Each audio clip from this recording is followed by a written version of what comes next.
FL. Kali ini Bintang FL mencoba menggali informasi terkait dengan respon salah satu akademisi asal Liang Bua, di mana beberapa hari yang lalu atau beberapa minggu yang lalu Liang Bua dikategorikan sebagai peringkat 1 tingkat NTT, tempat para wisata bersejarah. Nah, terkait dengan hal itu, Bintang FL menghadirkan salah satu narasumber yang asalnya dari Liang Bua. Sebelum jauh ke sana, saya persilakan dulu siapa narasumber tersebut.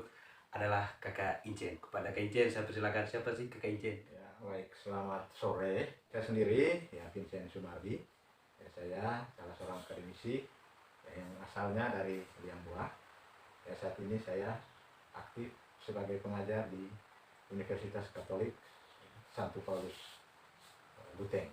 Ya, saya kurang lebih hampir 11 tahun sudah menjadi pengajar di kampus Universitas Katolik Santo Paulus Luteng.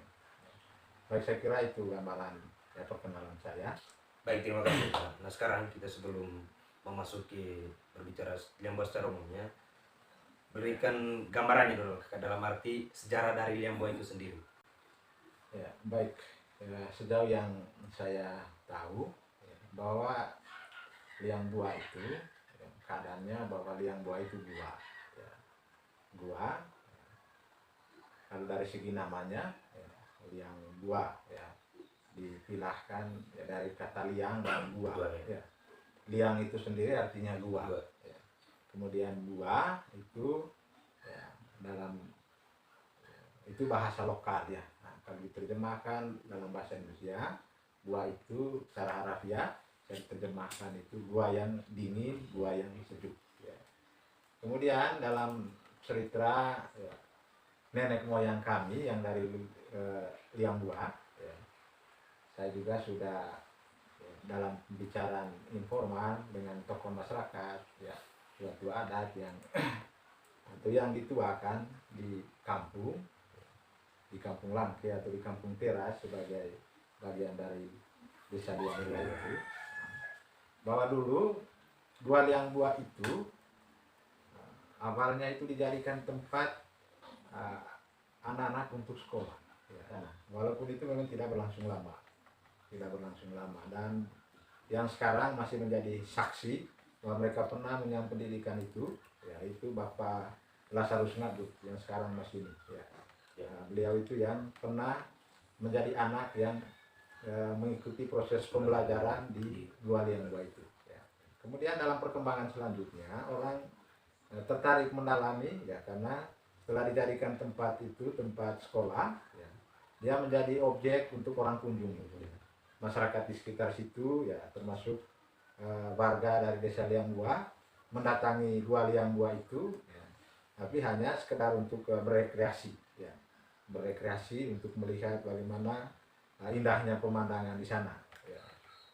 Lalu dalam perkembangan selanjutnya, ya, saya kira ya kurang lebih tahun 1965, ya, itu secara ilmiah orang coba ini tertarik mendalami ada apa sih sebenarnya, ya, di Liang Bua itu, apakah dia hanya sekedar gua, ya. Ada satu pastor orang Belanda yang menjadi orang pertama yang coba meneliti secara ilmiah gua itu, ya. Itu kalau saya tidak salah namanya Pastor Karol, ya, orang Belanda yang dulu dia pengajar di seminari di Mataloko, ya. Dan dalam telahan ilmiahnya itu, ya, dia sebenarnya menemukan bahwa ternyata Liang Bua itu bukan sekedar gua, ya, tapi di dalamnya itu mengandung, ya, ada benda-benda peninggalan bersejarah, ya. Kemudian, ya, di 2003 itu saya kira dulu itu ada tim dari Australia, tim peneliti, ya, dalam kerjasama dengan Badan Arkeologi Nasional, ya, ditemukan bahwa ternyata di Liang Bua itu ada yang namanya itu Homo florensis, diduga bahwa di sana menjadi tempat tinggal, ya, dari, ya, manusia kuno, ya, yang sekarang disebut dengan itu Homo florensis, diduga itu, ya. Walaupun sampai hari ini itu masih kontroversial dalam artian, ya, soal tahun keberadaannya itu yang masih simpang siur, ya. Ada yang katakan bahwa itu dia hidupnya sekitar 30 ya 12.000 sampai 30.000 tahun yang lalu ya. Kemudian ukuran tubuh dari manusia purba itu juga masih diperdebatkan. Tetapi bahwa keadaannya sekarang setelah ya tim dari Australia dalam kerjasama dengan ya Badan Arkeologi Nasional itu, bahwa ya disimpulkan bahwa ada manusia purba ya yang ditemukan di liang gua itu ya. Baik itu mungkin ya gambaran singkat sejarah bagaimana ya liang gua itu sampai sekarang itu mengapa diterima sebagai salah satu tempat pariwisata bersejarah ya. Saya kira mungkin itu gambaran singkat soal sejarah liang gua itu. Baik kakak, itu tadi sedikit sejarah dari liang gua. Nah yang menjadi pertanyaan juga kakak, situasi liang gua saat ini seperti apa? Ya, saya kira menarik ini pertanyaan bahwa dengan liang gua itu ya dalam hal ini gua liang gua itu dijadikan, bahkan itu sudah diterima secara nasional bahkan secara internasional, bahwa gua liang gua ini menjadi salah satu yang boleh dikatakan ikon ya, ikon pariwisata bersejarah ya. Dan itu saya kira itu sudah dengan sendirinya pelabelan itu ikon ya pariwisata bersejarah sebenarnya mengandung ya tanggung jawab ya. Tanggung jawab dalam artian bahwa ya, menginginkan bahwa liang gua itu harus ditata, dikelola dengan baik sebenarnya. Dan dalam pengelolaan liang gua itu sebagai tempat pariwisata bersejarah ya memang harus melibatkan banyak pihak ya. Dan keadaan sekarang ya hemat saya bahwa di satu sisi ya, gua liang gua ini menjadi kebanggaan ya, kebanggaan desa liang gua, kebanggaan Manggarai, kebanggaan Nusa Tenggara Timur, bahkan kebanggaan nasional karena ini dia sudah namanya sudah go internasional ya. Tetapi ya sepintas kita melihat ya menurut saya pengelolaannya yang belum beres ya.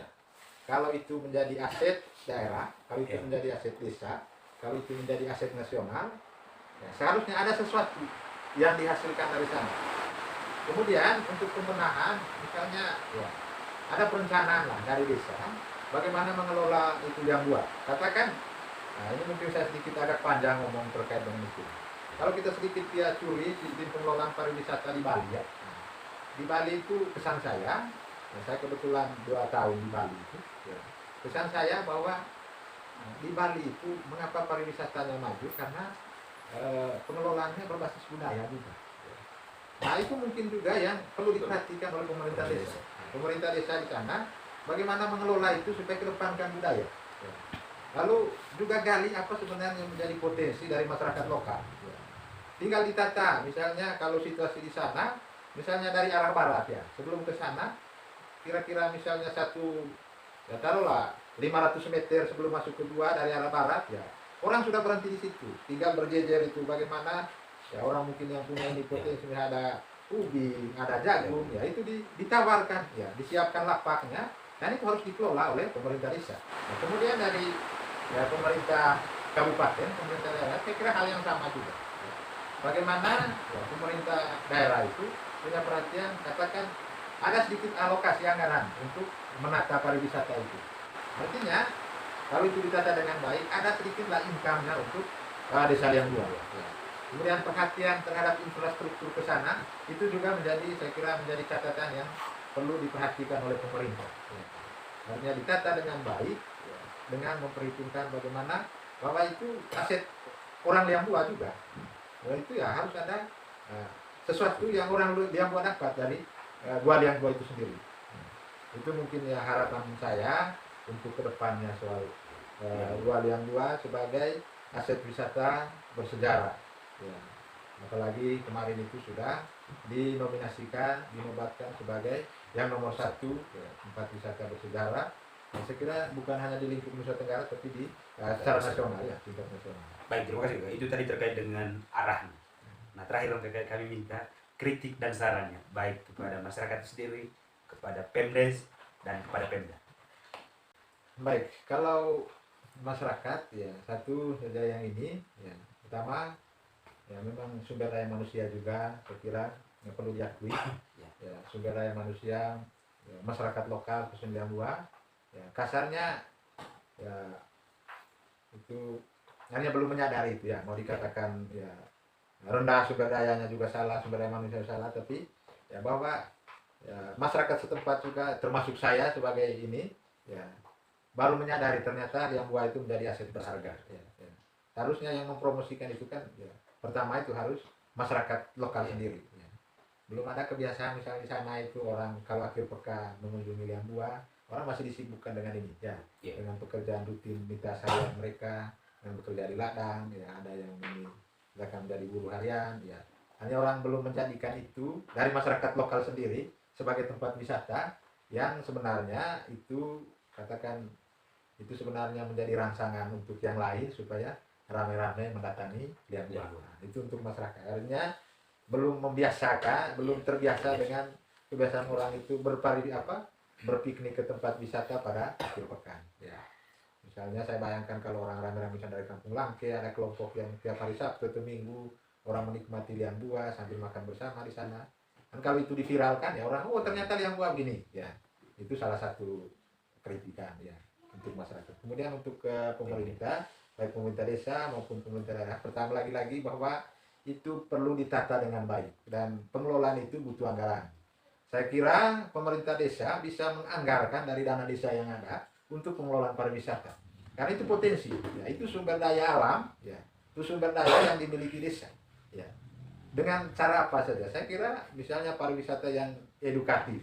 Ya. Saya kira pemerintah desa misalnya kalau di liang buah itu bisa ya katakan ada taman baca, ya bisa pemerintah desa alokasikan anggarannya untuk buka taman baca itu.